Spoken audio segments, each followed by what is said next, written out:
हे प्रचंड मोठं नुकसान, अगणित असं अपरिमित शब्दसुद्धा कमी पडेल एवढं मोठं नुकसान एकटं ते काय पवार घराण्याचं नुकसान नाही झालं किंवा एका पक्षाचं नुकसान नाही झालं. हे पक्ष वगैरे विचारधारा हे आपलं चालूच राहील, परंतु सगळ्यांना बरोबर घेऊन चालणारा, सगळ्यांची सगळ्या पद्धतीने व्यवस्था पाहणारा, काळजी करणारा एक माणूस आपल्यातला हरपलाय हे आपल्याला या ठिकाणी कबूल करावं लागेल. म्हणून या ठिकाणी मी आपल्या सर्वांच्या वतीने आष्टी विधानसभा मतदारसंघाच्या वतीने भावपूर्ण अशी आदरांजली अर्पण करतो.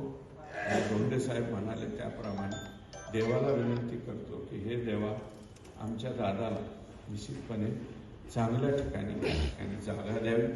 एवढं मोठं समाजासाठी त्याने काम केलं, रात्रंदिवस काम केलं. जरी पवार साहेबांचं पुतण्या म्हणून पुढं आले, परंतु नंतर मात्र स्वतःचं ताकद निर्माण करण्याचं सुद्धा काम अजितदादांनी केलंय. फक्त आणि मला असं वाटतं तुम्हाला हे खरं वाटणार नाही, परंतु एवढा अज्ञानी म्हणजे आज्ञाधारक, अज्ञानी शब्द चुकला मला, एवढा आज्ञाधारक पुतण्या जगात दुसरा कोणीही होणार नाही. तुम्हाला ह्याचं कोडं पडेल, परंतु मला स्वतःला माहिती आहे 2 वेळा याच्यापूर्वी राज्याचं मुख्यमंत्रीपद भेटत असताना सुद्धा फक्त साहेब म्हणले नको म्हणून बाजूला सरकलेला पुतण्या हा आहे. हे नम्रपणे आपल्याला या ठिकाणी सांगतो. पुढे काय झालं त्याच्याबद्दल भाष्य करीत नाही, परंतु जगातला सर्वात आज्ञाधारक पुतण्या असं मी त्यांचा या ठिकाणी उल्लेख करेन, एवढंच नम्रपणे सांगतो.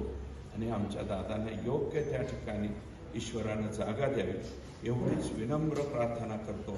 आणि आपल्या सर्वांच्या भावना त्या काही जण डोळ्याच्या बाहेर अश्रू काढू शकत असतील, आपण नाही काढू शकत, पण भावना जी आहे मनात ती काल तर मलाही आवडता आलं नाही, परंतु तुम्हाला सांगतो अनेक लोकांना अनेक अनेक अनेक अनेक घरादारातल्या लहान लेकराला सुद्धा वाईट वाटतं. लहान लेकरं सुद्धा रडली त्या दिवशी, ज्या दिवशी हे घडलं. त्याचं कारण का असं काही गेल्याच्या अंतर्वेळ दादांना योग्य त्या ठिकाणी जागा ईश्वराने द्यावी एवढीच विनम्र प्रार्थना करतो. आणि आपल्या सर्वांच्या वतीने भावपूर्ण आदरांजली अर्पण करतो आणि थांबतो.